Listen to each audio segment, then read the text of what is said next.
Olá, bom dia, graça e paz, que Deus abençoe a todos. Mais uma manhã de segunda-feira que nós estamos aqui no nosso devocional, no nosso momento com Deus. E hoje nós vamos ler mais 4 capítulos da Bíblia, do livro de Esdras. E eu tenho certeza que o nosso Deus vai nos edificar e vai nos fortalecer. Até mesmo antes da nossa oração, se você ainda não se inscreveu no nosso canal, se inscreva no nosso canal para que as notificações venham chegar aí no seu celular. E ative aí o sininho também, porque vai ser de grande valia. E uma vez você fazendo isso, nós vamos alcançar muitas pessoas e eu creio que muitas pessoas também vão ter o conhecimento da palavra do nosso Deus. Vamos orar? Meu Deus amado e querido, nós estamos no desafio de ler a Bíblia em um ano e nós vamos chegar lá. E eu te louvo, te agradeço pela noite de sono que o Senhor nos proporcionou, por estar aqui de pé e na fé, por este momento glorioso, que o Senhor venha dirigir tudo com o teu santo poder. É isso que eu te peço, em o nome do Senhor Jesus. Amém. Glória a Deus. Vamos então para o capítulo 7 de Esdras, que começa aqui falando da chegada de Esdras a Jerusalém. Agora, esta figura, que é o autor do livro da Bíblia, o autor, começa a falar mais acerca da vida dele. E quem é ele? E diz assim no capítulo 7, diz assim: Esdras vai para Jerusalém. Depois destas coisas, durante o reinado de Artaxerxes, rei da Pérsia, vivia um homem chamado Esdras, filho de Zeraias, filho de Azarias, filho de Ilquias, filho de Salum, filho de Zadok, filho de Aitube, filho de Amarias, filho de Azarias, filho de Meorete, filho de Zairias, filho de Uzi, filho de Buque, filho de Abizia, filho de Finéias e filho de Eliezer, filho do sumo sacerdote Arão. Estes Esdras veio da Babilônia. Era um escriba que conhecia muito a lei de Moisés, dada pelo Senhor, o Deus de Israel. Você que nos acompanhou agora, talvez você fale assim: poxa, pastor, todos esses nomes não tem nada a ver. Não, tem tudo a ver. Quando a Bíblia menciona todos esses nomes, é porque ele veio da descendência de Arão. Então ele tinha toda a autoridade. Por isso que a Bíblia fala de todos esses nomes. Então talvez você fale: não, pastor, não faz sentido nenhum. Não, faz todo sentido. Então, que está mostrando aqui que ele é da descendência de Arão, irmão de Moisés. Então ele tem um ofício sacerdotal. Então, aqui ele começa, e nós vamos falar aqui também de outro nome que é muito importante, que é de Zadok, que acabamos de falar aqui de Zadok. Ele vai exercer também o ofício sacerdotal, que na época de Davi, ele vai assumir o lugar de Eli, que a Bíblia a Bíblia fala que no tempo de Samuel, Deus ele deu uma profecia que tiraria o sacerdote Eli e colocaria esse profeta, esse sacerdote, né? Então esses nomes aqui não estão aqui à toa, mas para mostrar a veracidade, para mostrar que esse homem, Esdras, era da descendência de Arão e ele tinha toda a autoridade para exercer o sacerdócio. Então, ele tinha essa autoridade, descendência de Arão. Então, Esdras era um escriba, então, que um sacerdote que vai vir lá da Babilônia, muito forte, né? Falando de Esdras, é o homem aí que liderou, que foi para Jerusalém no 7º ano do reinado de Artaxerxes, que um nominho difícil aqui, né? Que era rei lá da Pérsia.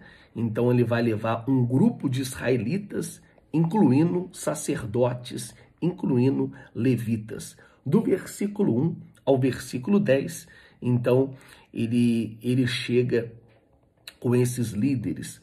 Do versículo 11 até o versículo 26, Artaxerxes oferece a Esdras um decreto. Talvez você fale, poxa, pastor, por que ele precisava de um decreto para confirmar a sua autoridade? Então ele tinha um decreto e também o rei, ele deu para Esdras recursos para ele ensinar as leis de Deus. E também Esdras, ele era um homem que fazia sacrifícios. Então, ele também administrava os bens. Então, Esdras era um homem, como diz aqui as Escrituras Sagradas, bem preparado para exercer este ofício, que era um escriba que conhecia a lei de Deus. E nada melhor do que você conhecer a lei de Deus, a palavra de Deus. Ele amava ensinar. E agora ele tem esse decreto.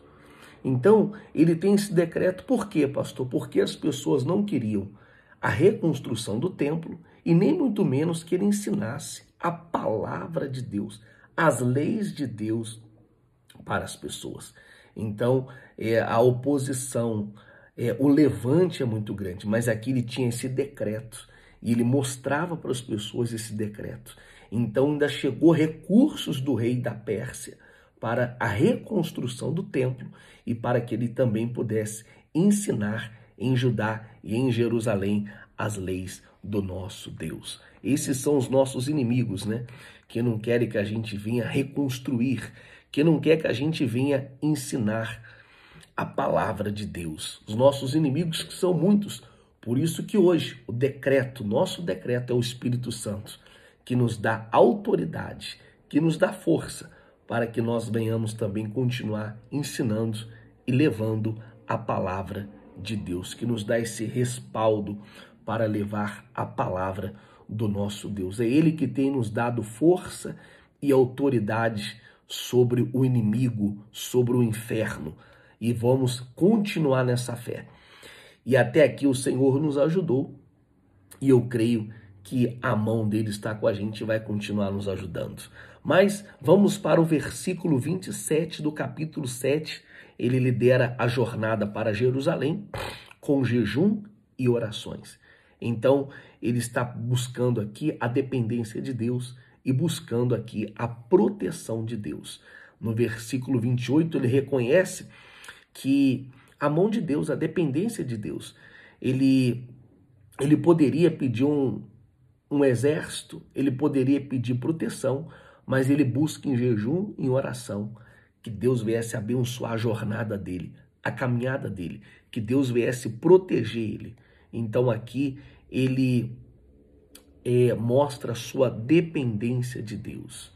E isso é algo glorioso. E que eu e você, que a nossa dependência venha estar no Deus de Israel. Então aqui ele pede esse favor de Deus. Esse é o favor de Deus. E ele continua fazendo esse favor por todos nós, dando a sua graça e a sua misericórdia. Porque quem tocou no coração do rei? O rei, esse nome Artaxerxes, quem tocou no coração do rei da Pérsia foi o próprio Deus.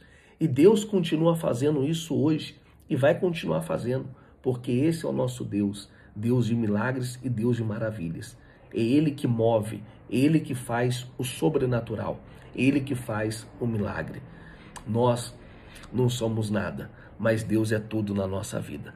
No capítulo 8, e fala da sua viagem, né? Uma viagem que seria perigosa, que tem os seus riscos, mas a Bíblia fala que ali ele está pedindo a Deus a proteção. Do versículo 1 ao versículo 20, ele vai organizar os grupos que vai retornar para Jerusalém, retornar com ele. Então, ele pega os membros das famílias principais, e ele vai garantir aqui também a inclusão de todos os levitas.